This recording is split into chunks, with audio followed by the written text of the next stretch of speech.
Good morning, Titus. How are you? I'm well. How are you? I'm great. It's a pleasure to talk to you. I was so excited. I put it up on Twitter last night, and you spread the word. Thank you. My pleasure. Thank you for the support. Bosch it's such a great series. First of all, and I love the fact that. I love anti-heroes. I mean, I've ever since they were very popular in the '60s. But your guy is I don't know if he's damaged, if he's just angry, but what a great character he is. He is a great character, and he is a throwback character to a certain degree. I always refer to Harry as a bit of a dinosaur because he's a guy who's somewhat out of step with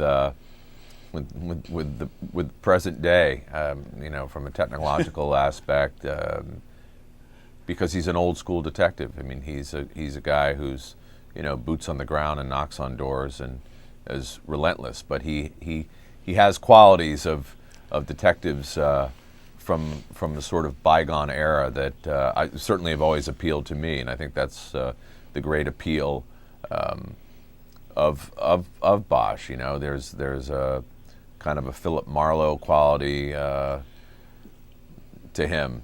He's slightly rumpled and a little grouchy, but very human. I mean, he's very human, so Yeah, that's appealing, I think. I think that too. The Philip Marlowe reference is very apropos because he's very much Bogart in a modern world. And that is just a beautiful character to play. But your co-stars, you have an amazing array of great support. Yeah, great. I mean, great actors and great characters. I mean, Harry has really great characters to bounce off of in his universe. Yeah, and it goes always to the writing. What an incredible staff you must have. Do you work closely with the writers for your character? Well, I do and I don't. I mean, it's one of those things where I kind of sit back and watch them do their thing, and we have discussions. But in the process of them creating the seasons, in the same way that they don't come onto the set and tell me how to play a scene, I don't go into the writers' room and tell them how to write a scene. I mean, it's gold. I mean, when the scripts land in my lap as we proceed in the season. It's for me. It's sort of like having an advent calendar. There's always a kind of anticipation and excitement to a certain degree. I mean, I certainly understand and know the Bible and the journey that the character is going to take, but it's the fashion in which they spin the yarn that is really enticing and exciting for me. Yeah, it's never about what it's about. It's about how it's about what it's about. And again, it's just there are moments that are very humorous, moments that are very edge of your seat. It's filmed in kind of a noir style as well, which only adds to the depth of the series itself. So kudos to everybody on your team, on Team Bosch.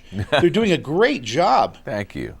I think we're in another golden age of television with Amazon, with Netflix doing what they're doing.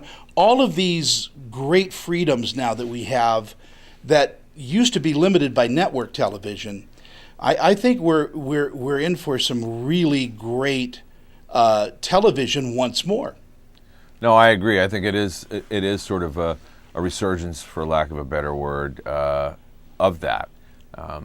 Because we have greater license now. We're not restricted by the standards and practices and sort of limitations that you have with network television.